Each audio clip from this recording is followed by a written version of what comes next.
আমি ১৯ বছরের একটা তরুণী মেয়ে ছিলাম সবে। যৌবনে পা দিয়েছিলাম আমি আমার ঘরে একা। ঘুমোতাম যাতে কোন কাজ করতে আমার কোন দ্বিধা না হয় একদিন আমার দেখাশোনার জন্য মামা আমার ঘরে থাকতে এলেন। তারপর থেকে আমার অনেক অসুবিধা হতে লাগলো। আমি মামার থেকে লুকিয়ে আমার কার্যক্রম চালিয়ে যেতাম। একদিন মামা আমাকে হাতে নাতে ধরে ফেললেন। আমার তো যেন প্রাণটা বেরিয়ে গেল। তারপর মামা বললেন, তোমাকে এত পরিশ্রম করার কি দরকার, আমি তো আছি এটুকু বলেই। মামা আমাকে হ্যালো বন্ধুরা, আজকের এই গল্পে তোমাদের সবাইকে স্বাগত জানাই। আমার নাম অর্চনা, আমি লখনৌ এর একটা ছোট্ট গ্রামের মেয়ে। আমার বাবা রিকশা চালান আর মা ঘর সামলান। আমার পরিবারে মা বাবা ছাড়াও আমি আর আমার একটা ছোট ভাই আছে। আমি এখন ১৯ বছরের। এই গল্পটা জুন মাসের ২০২৩ সালের। তখন আমার বয়স ছিল ১৭ আর মামার বয়স ছিল ৩০। সেই সময় আমার ভর্তি হয়েছিল কানপুরের একটা নার্সিং কলেজে। সেখানে যাওয়ার মাত্র ৬ মাস হয়েছিল তখনই আমি অসুস্থ হয়ে পড়লাম। ওখানকার খাবার আমার পেটে এসেছিল না।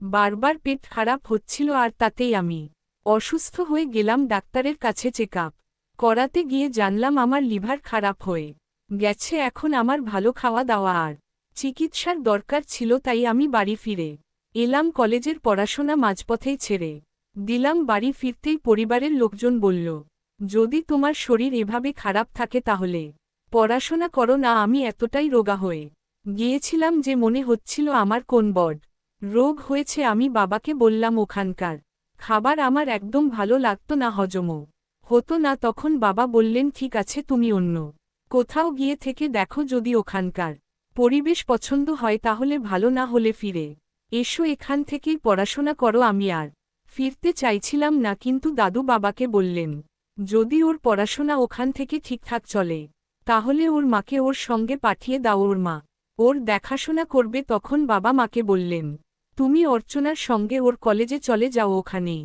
থাকো। কিন্তু মা যেতে রাজি হলেন না, বললেন, ওখানে ওর মামা থাকে, ওকে মামার কাছে পাঠিয়ে দাও, ওখানে থেকেই পড়াশোনা শেষ করবে, খরচও কম লাগবে। তারপর ১০ দিন পর মামা বাড়ি এলেন।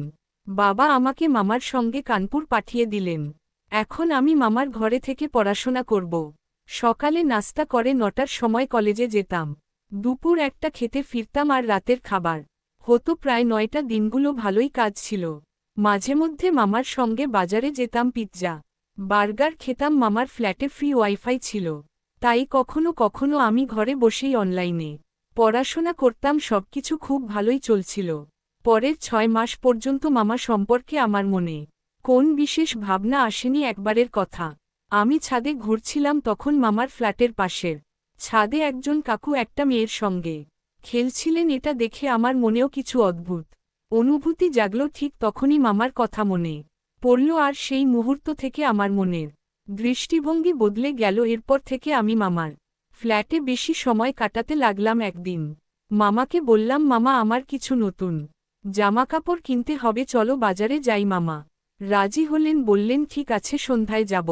পরদিন আমরা বাজারে গেলাম। ট্রেনে করে গিয়ে পৌঁছতেই মামা নিজের জন্য কিছু জামা কিনলেন, কিন্তু আমার ভেতরের জামা কিনতে হবে। মামার সঙ্গে থাকা একটু দ্বিধা হচ্ছিল। আমি ভাবছিলাম কিভাবে বলবো, কিন্তু আমার চুপ থাকা দেখেই মামা বুঝে গেলেন। বললেন, অর্চনা, যা কিনতে চাও গিয়ে কিনে নাও, আমি এখানেই আছি। আমার ওখানে যাওয়াটা ঠিক হবে না। আমি বললাম, না মামা, এমন কিছু না, তুমি আমার সঙ্গে চলো। বলতে বলতে কি হলো জানি না, আমি তাকে সঙ্গে নিতে বলে ফেললাম। মামা গম্ভীরভাবে আমার দিকে তাকালেন। ভাবলাম রেগে যাবেন, কিন্তু তিনি কিছু বললেন না, চুপচাপ দাঁড়িয়ে রইলেন। আমি ভেতরে গিয়ে প্রয়োজনীয় জামা কিনে ফিরলাম। তারপর আমরা বাসে উঠলাম। রাস্তাটা খারাপ ছিল, বাসটা একদিকে হেলে পড়ছিল। মামা নিজেকে সামলাতে আমার কোমরে হাত রাখলেন আর জোরে ধরলেন।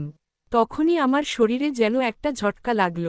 সারা শরীরে শিহরণ ছড়িয়ে গেল। আস্তে আস্তে তার হাত আরও কাছে এলো। কোমরে হাত থাকলেও আসলে তিনি আমাকে ছুঁছিলেন। হয়তো তিনিও কিছু অনুভব করছিলেন। আমারও অনুভূতিগুলো জেগে উঠল। মামা আমার দিকে তাকালেন, তার মুখে একটা আলাদা ভাব আর হালকা হাসি। আমি জিজ্ঞেস করলাম, কি হলো মামা? তিনি বললেন, আরে তোমার জামা ছুটে গেছে। আমি বললাম, মামা, এই জন্যই তো শপিং করতে গিয়েছিলাম, তোমার সামনে কিভাবে বলবো তাই কয়েকদিন চুপ করেছিলাম। এরপর আমরা দুজনে একটু খোলামেলা কথা বলতে শুরু করলাম। একদিন মামা বাজারে সবজি কিনতে গেলেন। আমার মনে হলো তার ফিরতে দেরি হবে আমারও। কিছু করতে ইচ্ছে করছিল তাই বাথরুমে গোসল করতে গেলাম, ভাবলাম মামা বাজার থেকে ফিরতে সময় লাগবে তাই দরজা খোলা রেখেই জামাকাপড় খুলে গোসল শুরু করলাম, জানতামই না মামা কখন এসে বাথরুমে ঢুকে পড়লেন। তাকে দেখেই আমি একদম হতভম্ব হয়ে গেলাম। মামা আমার দিকে একবার তাকালেন, আমি কিছু বুঝে উঠতে পারলাম না, তাড়াতাড়ি তোয়ালে নিয়ে নিজেকে ঢেকে ফেললাম। খুব ঘাবড়ে গিয়েছিলাম, ভাবছিলাম মামা আমার সম্পর্কে কি ভাবছেন, কিভাবে তার মুখোমুখি হব, কিছুই বুঝতে পারছিলাম না। পরে জানলাম মামা টাকা নিতে ভুলে গিয়েছিলেন, তাই তাড়াতাড়ি ফিরে এসেছিলেন।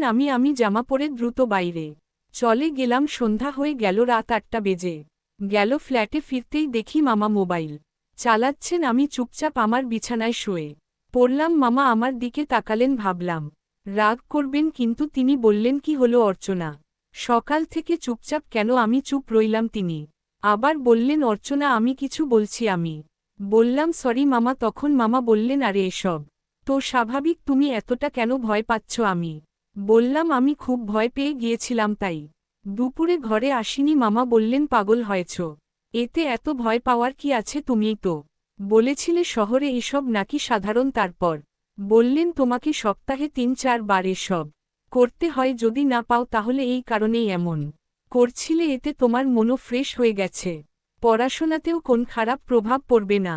মামার কথা শুনে আমার কান ঝিঝি করছিল, মনে হচ্ছিল আমি অন্য কোন জগতে চলে গেছি। তখন মামা আমার কাঁধে হাত রেখেছে, ঢাকিয়ে বললেন, অর্চনা তুমি কোন ফালতু জিনিসের টেনশন নিও না। আমি আবার বললাম সরি মামা। মামা বললেন, হ্যাঁ ঠিক আছে, কোন ব্যাপার না, তবে তোমার ওপর রাগ করতে হলে সকালেই করে দিতাম, যখন তুমি ছাদ থেকে পাশের ছাদেও সব দেখছিলে। আমি তখনও সব দেখেছি, কারণ আমি তোমার পেছনেই দাঁড়িয়েছিলাম। জাগে এসব একটা বয়সে স্বাভাবিক। তারপর মামা বললেন, অর্চনা যদি খারাপ না লাগে তাহলে একটা কথা জিজ্ঞেস করি। আমি বললাম, হ্যাঁ জিজ্ঞেস করো মামা। তিনি জিজ্ঞেস করলেন, তুমি সপ্তাহে কতবার বাথরুমে এসব করো? আমি তৎক্ষণাৎ বললাম, মামা এটা কি জিজ্ঞেস করছো? তিনি বললেন, তুমি বলো না, শুধু কথা বলছি তো। আমি বললাম না মামা, মাঝেমধ্যে মনে খেয়াল এলে করি। তখন মামা জিজ্ঞেস করলেন, অর্চনা আমাকে বলো, তুমি কি কখনো ওসব করেছ? আমি ঘাবড়ে গেলাম, তবে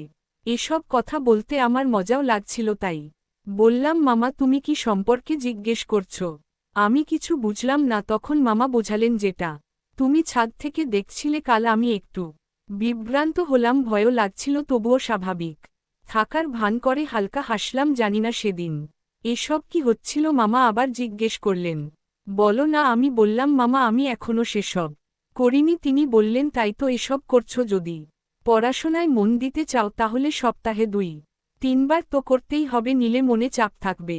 এরপর মামাকে দেখার আমার দৃষ্টিভঙ্গি পুরো বদলে গেল। একদিন দুপুরে আমি ঝাড়ু দিচ্ছিলাম, মামা এসে পড়লেন। আমি দুপুর সরিয়ে রেখে ঝুঁকে মামার সামনে ঝাড়ু দিতে লাগলাম। ঝুঁকতেই আমার খোলা গলা দিয়ে একটা সুন্দর দৃশ্য দেখা যাচ্ছিল। আমি জেনে শুনে এভাবে ঝাড়ু দিচ্ছিলাম, মামার চোখ আমার ওপর পড়তেই আমার শরীরে যেন বিদ্যুৎ খেলে গেল। আমি মামাকে দেখছিলাম, এভাবে 1 মিনিট চলল। তারপর আমার আর নিয়ন্ত্রণ হলো না। মামাও বুঝে গেলেন আমি তাকে কিভাবে দেখছি। তিনি বাইরে চলে গেলেন। যাওয়ার সময় বললেন, অর্চনা নিজেকে একটু সামলাতে শেখো। আমি কিছু বলতে পারলাম না। তারপর একা একা নানা কথা ভাবতে লাগলাম। মামা আমার মন ভালো করে দিয়ে বাইরে চলে গেলেন। আমি কি করব তাই নিজেই শুরু করে দিলাম। দেখলাম মামা দরজার আড়াল থেকে দেখছেন। আমি একবার দেখে নিলাম মামা এখানেই আছেন লুকিয়ে, আমাকে দেখছেন। তাই আমি দরজার সামনে সোজা হয়ে দাঁড়ালাম, একটা একটা করে জামা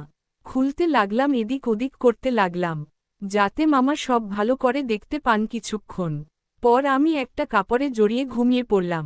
ঘুম ভাঙতে দেখি সন্ধ্যা হয়ে এসেছে। মামা চা নিয়ে এলেন, বললেন, কিভাবে হলো যে তুমি হঠাৎ এত ব্যাপরা হয়ে ঘুমিয়ে পড়লে? আমি বললাম, মামা জানি না কিভাবে ঘুমিয়ে পড়লাম। আমি দুপুরে কখনো ঘুমোই না, ঘুমলেও এতক্ষণ না। মামা বললেন, কোন ব্যাপার না হয়ে যায়, ওঠো চা খাও। ফ্রেশ হয়ে নাও। চা খেতে খেতে আমি দুপুরের কথা তুললাম। বললাম, মামা একটা কথা জিজ্ঞেস করব দুপুরের ব্যাপারে। তিনি বললেন, হ্যাঁ জিজ্ঞেস করো। আমি বললাম, মামা আমার সাইজ কি ঠিকঠাক আছে? মামা বললেন, জানি না অর্চনা, আমি কখনো দেখিনি আমি বললাম মামা আমার বান্ধবীদের দেখে মনে হয় আমারটা খুব ছোট তিনি বললেন এটা নিয়ে আমি কিছু বলতে পারবো না আমি বললাম মামা এটা বড় হয় কিভাবে মামা বললেন আমি জানি না আমি বুঝলাম মামা ভান করছেন তাই কথা চালিয়ে গেলাম এভাবে আরও কিছুক্ষণ কথা হলো তারপর আমি ফ্রেশ হতে চলে গেলাম এই ঘটনার 10 দিন পর মামা দুপুরে আমাকে বসিয়ে বললেন অর্চনা একটা কথা বলো তুমি কি সপ্তাহে 3 বারের বেশি করো আমি বললাম না মামা সেদিনই শেষবার হয়েছিল তারপর আর হয়নি তিনি বললেন আরে তোমাকে তো বলেছিলাম সপ্তাহে 2-3 বার তো করতেই হবে তা না হলে সেদিন তোমার হাতে মোবাইলও ছিল না তাহলে হঠাৎ কিভাবে শুরু করলে আমি বললাম কিছু না মন চাইল তাই করে ফেললাম মামা বললেন কিছু না দেখে হঠাৎ করে কিভাবে আমি বললাম মামা যদি খারাপ না লাগে তাহলে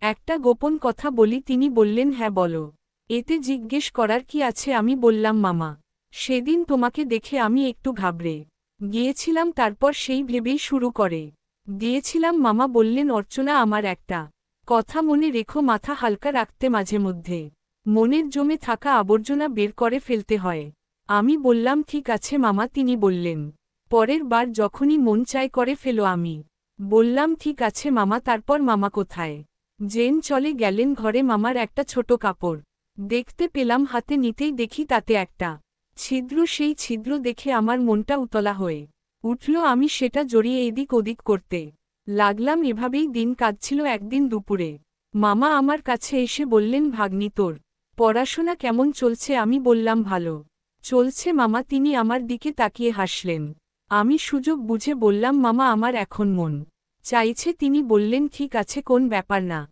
আমি অন্য ঘরে চলে যাচ্ছি আমি বললাম আরে না মামা তুমি এখানেই থাকো আমাকে বলো ঠিক আছে কিনা মামা কিছুক্ষণ রাগী চোখে আমার দিকে তাকালেন আমি সরি বলা শুরু করতেই তিনি হঠাৎ উঠে বললেন ঠিক আছে তোমার যদি ভালো লাগে তাহলে আমারও কোন সমস্যা নেই আমি খুশি হয়ে গেলাম মামা আমাকে মন দিয়ে দেখছিলেন আমিও পুরো মন মামার ওপর দিয়ে দিলাম তিনি আমার শরীরের দিকে তাকিয়েছিলেন আমার সামনের খাটে বসেছিলেন এই প্রথমবার আমি মামার সামনে এমন স্বপ্ন দেখছিলাম আমার জন্য এটা ছিল একটা সুন্দর মুহূর্ত মামা বললেন অর্চনা কোন সাহায্য লাগলে বলো আমি বললাম মামা খুব মন উচ্চাটন হচ্ছে প্লিজ কিছু করো এটুকু বলতেই মামা আমাকে আদর করে ধরলেন আর আমার শরীরটা চেপে ধরলেন তার হাতের ছোঁয়ায় আমার শরীরে একটা অদ্ভুত শিহরণ জাগল আমার মন ভরে উঠল আমি তাড়াতাড়ি উঠে এদিক ওদিক ছুটতে লাগলাম মামা আমাকে পেছনে থেকে ধরে আমার ভেতরে ঢুকে পড়লেন আমি চিৎকার করে উঠলাম কিন্তু মামা আমাকে ছাড়লেন না পুরো 2 ঘন্টা এদিক ওদিক করলেন 2 ঘন্টা পর যখন নল থেকে জল পড়তে শুরু করল তখন আমার একটু শান্তি মিলল তারপর আমি মামার সঙ্গে জড়িয়ে পড়লাম এখন যখনই আমার এদিক ওদিক করতে ইচ্ছে করে আমি রাতেই মামাকে বলে দিই তারপর আমরা একে অপরের মধ্যে হারিয়ে যাই তো বন্ধুরা গল্পটা যদি ভালো লেগে থাকে তাহলে চ্যানেলটা সাবস্ক্রাইব করো।